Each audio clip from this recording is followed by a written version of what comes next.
ओम नमः शिवाय। आप सुन रहे हैं शिव महापुराण रुद्र संहिता 6वां अध्याय पंचतत्व। नारद जी के इस प्रकार ज्ञान तथा भक्तिपूर्ण वचनों को सुनकर पितामह ब्रह्मा जी अत्यंत मुदित हुए। वे बोले, हे ऋषि श्रेष्ठ, तुम्हारी प्रश्न अत्यंत उत्तम तथा जनहितकारी हैं। मुझे तुम्हारे प्रश्नों के अपनी सामर्थ्यानुसार उत्तर देने में बड़ी प्रसन्नता और अति गौरव का अनुभव हो रहा है। यद्यपि मैं तथा स्वयं विष्णु जी भी शिव के आश्चर्यजनक स्वरूपों को समझने में असमर्थ हैं। महाप्रलय के समय जब सृष्टि का पूर्ण विनाश हो चुका था, उस समय स्थावर जंगम, सूर्य, चंद्र, पवन, पृथ्वी, जल तथा आकाश सब कुछ नाश को प्राप्त हो गए थे। उस समय केवल शिव तत्व ही शेष रह गया था। मन तथा वाणी से परे, इंद्रियों के विषय से रहित सत्य ज्ञान और अनंत स्वरूप शिव तत्व हैं। उनसे प्रकट हुई शक्ति का नाम प्रकृति है। सबसे बड़ी शक्ति अंबिका, संपूर्ण लोकों की स्वामिनी, जगत माता, त्रिदेवों की माता, नित्य और मूल कारण कही गई हैं, जो अष्टभुजाओं वाली हैं तथा जो पवित्र हैं। सदा शिव जी ने उन्हीं शक्ति की प्रेरणा से शिवलोक नामक क्षेत्र की सृष्टि की, जो परम मोक्ष प्रदायिनी तथा सर्वोत्तम है, और उस क्षेत्र का नाम काशी है। भगवान शंकर माँ पार्वती शक्ति सहित यहाँ निवास करते हैं। यह क्षेत्र एक ऐसा क्षेत्र है जो प्रलय काल में भी भगवान शिव तथा माँ पार्वती से पृथक नहीं होता, अतः इसे अविमुक्त भी कहते हैं। भगवान शिव जी ने यहाँ एक आनंद वन बनाया था और वहाँ शिवा तथा शिव अनंत काल तक रमण करते रहे। तत्पश्चात कालांतर में उन्हें एक मनुष्य के निर्माण की आवश्यकता का अनुभव हुआ, क्योंकि वे स्वयं आनंद वन का भार किसी अन्य को सौंपकर निश्चिंतता से काशी में निवास करना चाहते थे। ऐसा विचार कर इस क्षेत्र के 10वें अंश में सुधा रूप आसव का व्यापार किया। फलस्वरूप एक सुंदर पुरुष की उत्पत्ति हुई। वह पुरुष अत्यंत तेजोमय प्रतिभा तथा सर्वगुण संपन्न था। वह शांत, सत्व गुण से परिपूर्ण, गंभीरता में समुद्र के समान क्षमाशील और अनुपम थे। उनकी प्रभा इंद्र नीलमणि के समान, नेत्र कमल के समान उत्तम, सुवर्ण जैसी कांति वाले और 2 रेशमी वस्त्र धारण किए हुए थे। इसके अतिरिक्त इनकी भुजाएं प्रबल पराक्रम से चमक रही थीं। वह अजेय थे। आविर्भूत होते ही उन्होंने परमेश्वर शंकर जी को प्रणाम किया और कहा, हे स्वामिन, मेरे नाम और कार्य बताइए, जिससे मैं अपने नाम के साथ साथ कार्य कर सकूं। पुरुष के वाक्य सुनकर शंकर जी ने हंसकर मेघ समान गंभीर वाणी में कहा, हे प्रिय पुत्र, तुम संसार में सर्वव्यापक रूप से रहोगे, इसलिए तुम विष्णु नाम से प्रसिद्ध होगे। तुम जैसे जैसे भक्तों को सुख दोगे, वैसे वैसे तुम्हारे नाम होंगे। अब तुम स्थिर मन से होकर कार्य की सिद्धि के लिए महान तप करो। भगवान शिव ने ऐसा कहकर विष्णु जी को श्वास मार्ग द्वारा मंत्र की दीक्षा दी। तब शिव जी को प्रणाम करके विष्णु जी ने विशाल तप किया। इधर शंकर जी भी अंबिका के साथ साथ अंतर्हित हो गए। 12,000 वर्ष तक तप करने पर भी विष्णु जी को अपने आराध्य देव शंभु जी के दर्शन नहीं हुए। अब उनके मन में संदेह खड़ा हो गया और सोचने लगे कि अब मुझे क्या करना चाहिए। इसी समय शैववाणी हुई कि तुम अपने संशय के निवारण के लिए फिर तप करो। शिववाणी सुनने के पश्चात विष्णु जी ने चिरकाल तक दारुण तप किया। इसका फल यह हुआ कि उनको ध्यान मार्ग से ज्ञान की प्राप्ति हुई। वह प्रसन्न हो गए और विस्मित होकर कहने लगे, क्या यह वही तत्व है जिसका उपदेश मुझे मिला था। तप के परिश्रम से विष्णु जी के शरीर से शिव माया द्वारा जल धारा बही। वह धारा सर्वत्र फैल गई। वह जल ब्रह्म रूप था। इस कारण उसके स्पर्श से सब पापों का क्षय हो जाता है। इधर विष्णु जी तप से थक चुके थे। वह मोहित होकर उसी जल में सो गए। इसीलिए उनका नाम नारायण हो गया। यह नाम वेद सम्मत है। उस समय प्राकृत पुरुष के अतिरिक्त अन्य कोई वस्तु नहीं थी। महात्मा नारायण से तत्वों का आविर्भाव हुआ। हे बुद्धिमान मुनि, तुम तत्वों का प्रकार सुनो। सर्वप्रथम प्रकृति, उससे महत्व बुद्धि, उससे 3 गुण सत्व रज तम, उनसे त्रिविध अहंकार, उससे 5 तन्मात्राएं और उनसे 5 महाभूत और उन भूतों से ज्ञानेन्द्रिया और कर्मेंद्रियां उत्पन्न हुई।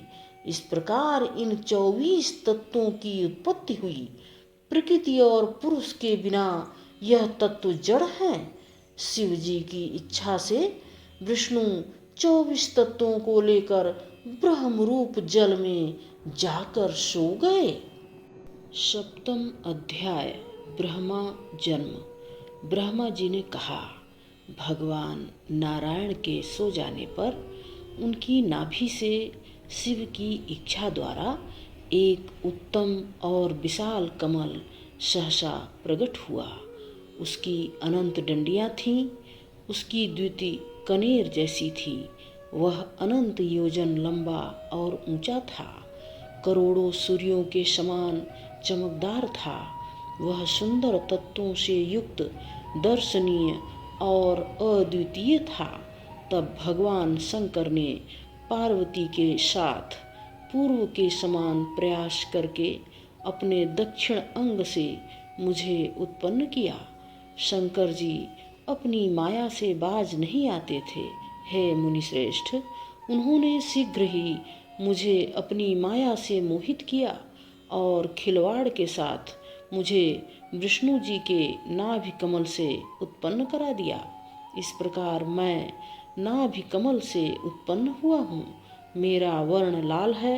मेरे 4 मुख हैं और मेरे मस्तक पर त्रिपुंड लगा हुआ है। क्या कहूँ, शिव की माया के कारण मैं ज्ञान में शिथिल हो गया। इससे अपने जनक कमल को छोड़कर किसी को जान ही नहीं पाया। मैंने फिर सोचा, मैं कौन हूँ, कहाँ से आया हूँ, मेरा कार्य क्या है, मेरे पिता कौन हैं, अब किसने मेरा निर्माण किया है। इस प्रकार संशय में पड़े हुए मेरी सहायता बुद्धि ने की और मैंने तत्काल सोचा, क्यों मोह में फंसा हुआ हूँ। इस कमल पुष्प की अधो भूमि पर ही मेरा जन्मदाता पिता निसंदेह होगा। बुद्धि से सोचकर मैं कमल से नीचे आया। मैं 100 वर्ष तक कमल की नाल पर घूमता रहा, किंतु वहाँ पर भी उत्तम कमल का स्थान नहीं मिला।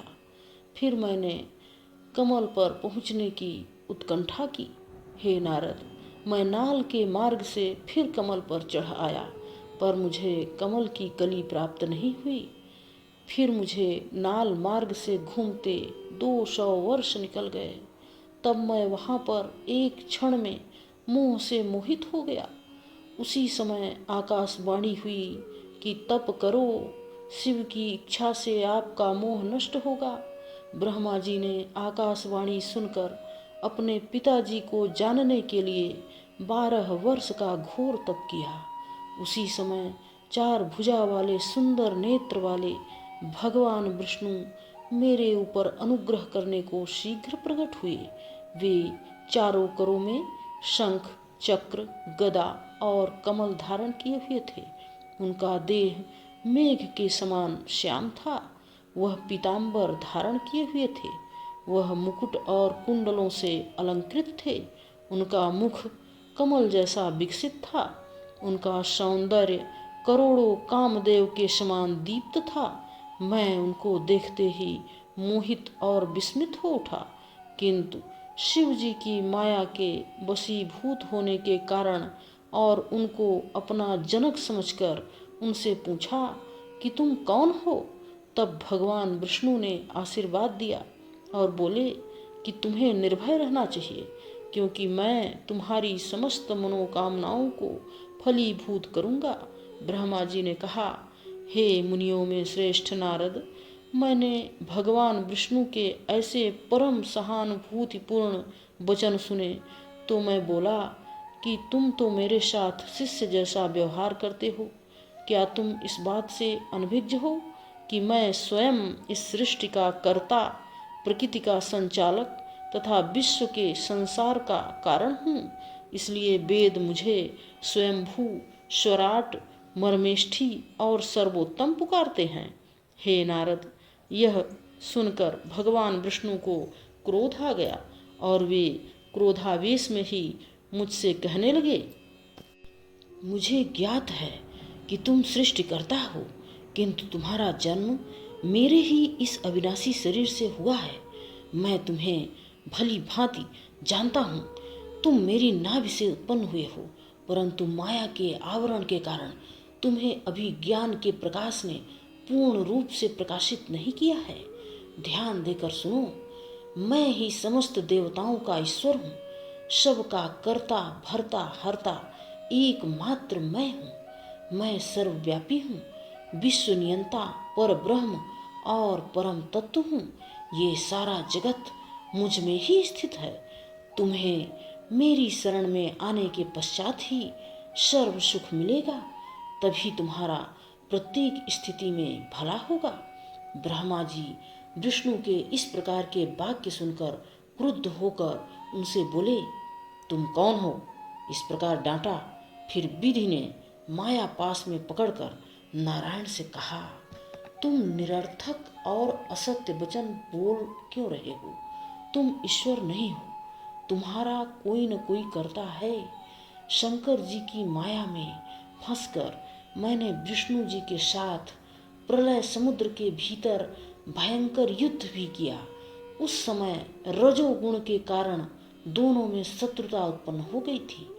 इसी समय हम दोनों के विवाद को शांत करने के लिए और ज्ञान देने के लिए हम दोनों के सम्मुख लिंग भगवान प्रकट हुए। वह लिंग हजारों ज्वाला मालाओं से सुशोभित था, सैकड़ों कालाग्नि के समान भासमान था, नाश और वृद्धि से रहित था और न उसका आदि मध्य न अंत था। अधिक क्या कहें, वह अनुपम, अवर्णनीय और अव्यक्त था। भगवान विष्णु उनकी हजारों ज्वालाओं से मोहित हो गए। उन्होंने मोहित हुए मुझसे कहा, तुम यहाँ क्यों शत्रु बनकर बैठे हो? यहाँ तो तीसरा कोई आ गया। हम दोनों मिलकर अब इससे युद्ध करें। इस स्थान पर यह कहाँ से उत्पन्न हो गया? हम दोनों को अग्नि से उत्पन्न हुए इसकी परीक्षा करनी चाहिए। हे प्रजानाथ ब्रह्मा जी, मैं इस अनुपम अग्नि स्तंभ की परीक्षा के लिए पाताल जाऊंगा। आप शीघ्र प्रयत्न के साथ वायु के समान आकाश को जावे। ब्रह्मा जी ने नारद से कहा, हे नारद, विश्व की आत्मा भगवान विष्णु ने ऐसा कहकर बाराह का रूप धारण कर लिया और मैंने शीघ्र ही हंस का रूप धारण कर लिया। ब्रह्मा जी मन और वायु के समान वेग धारण कर ऊपर आकाश की ओर उड़े। इधर नारायण भी श्वेत रंग के बाराह बन गए। वह 100 योजन लंबे और 10 योजन चौड़े थे। उनका शरीर मेरु पर्वत के समान था। उनकी आभा सूर्य के तुल्य थी। उनकी नासिका लंबी, छोटे छोटे चरण और विशाल ध्वनि थी। भगवान विष्णु इस प्रकार शूकर का रूप धारण करके शीघ्र पाताल की ओर गए। वहां हजारों वर्षों तक घूमते रहे। उसी समय से लोकों में वह श्वेत बाराह नाम से प्रसिद्ध हुए। पाताल के अधोभाग में घूमते घूमते विष्णु जी के लिए मनुष्य लोक का एक कल्प व्यतीत हो गया, पर वह लिंग का मूल स्थान भी न देख पाए। मैं भी कल्प तक लिंग के अंत स्थान के जानने की इच्छा से घूमा, पर उसका अंत न देख सका। मैं थक कर आकाश से नीचे आ गया। कमल नेत्र विष्णु भी थक कर पाताल से ऊपर आ गए।